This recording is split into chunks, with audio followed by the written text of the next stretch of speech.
The Newsday continues here on One News Now. I'm Diego Castro.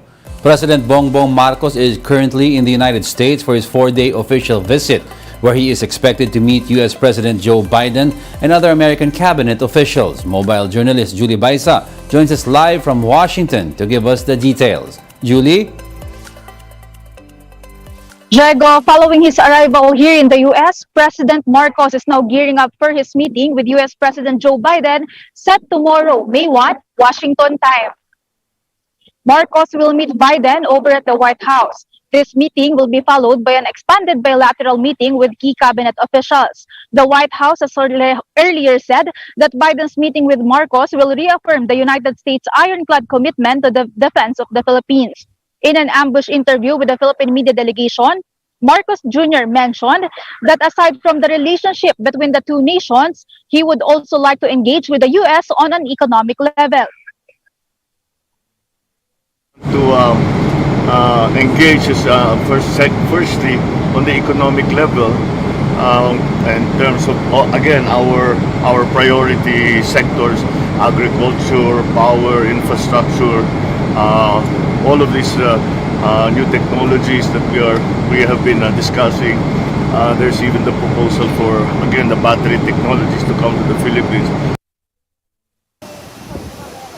Aside from U.S. officials, President Marcos will also meet with different business leaders in America to promote the Philippines as a potential investment and trading partner. Like his previous foreign trips, Marcos is also set to have a meet and greet event with the Filipino community here in Washington. Meanwhile, Marcos also confirmed to the media on his way to the U.S. that he has taken up with the Chinese government the recent incident wherein a Filipino and Chinese vessel nearly crashed off a Yumin shoal. I asked them, that this is the kind of thing that we're hoping to avoid. This time it was a little more dangerous because malapit na sila, talagang kamuntik na nagbanggaan. And that will cause a great many, can cause casualties on both sides.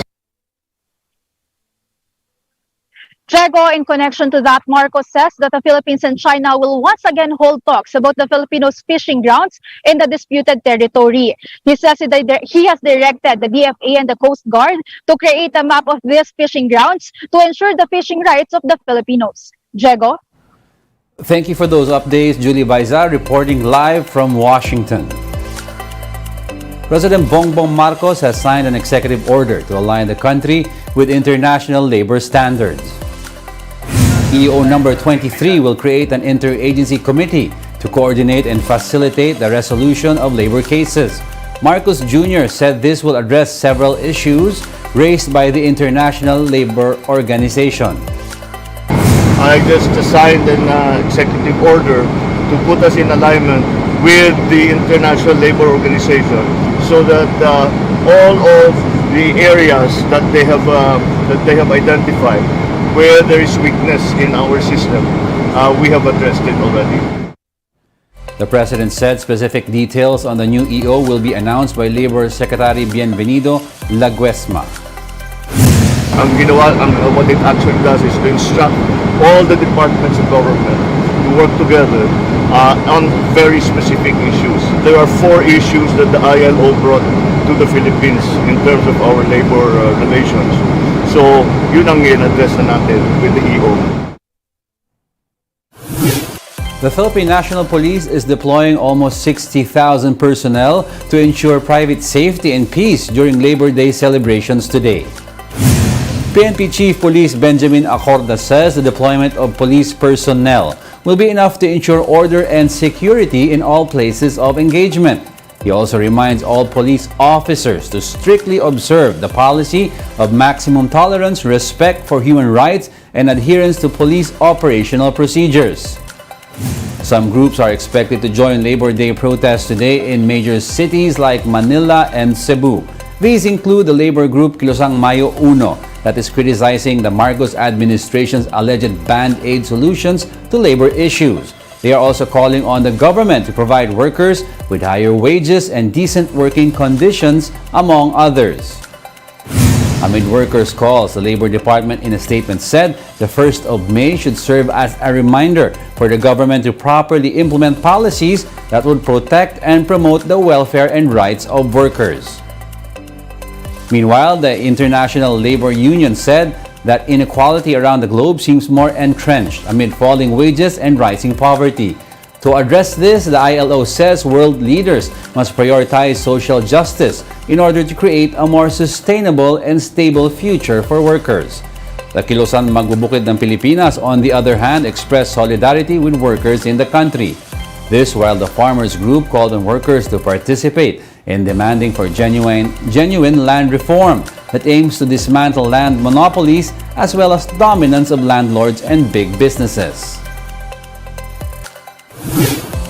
We'll be back with more stories after the break. Keep it here on One News.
You're still watching One News Now. I'm Diego Castro. President Bongbong Marcos has ordered authorities to bring power operations at Terminal 3 of the Ninoy Aquino International Airport back to normal. This after the Manila International Airport authorities reported a power outage at the terminal at around 1 a.m. today, May 1. The MIAA says its engineering team is now working with Meralco to find out the cause of the power failure. In a statement, Malacanang says the President has directed the Transportation Department to address the power outage at NAIA Terminal 3 this morning. The President also ordered for authorities to provide the necessary assistance to all affected passengers. When asked about the power crisis in the islands of Panay and Negros, the President assured that the government is now augmenting efforts to address problems in the distribution system. This as the President says issues in power consumption are expected due to the hot weather. Ang nagkakaproblema ngayon are Negros and Panay Island. And the irony is, Negros actually has a surplus of power supply. The reason na nagkaka-brownout is because sa distribution system, sa high tension wires, So that's what we will have to look into. And those are the top stories of the hour. Join us again at 9:45 a.m. as we continue to monitor the day's biggest stories. I'm Diego Castro. We are One News. All sides, all the time.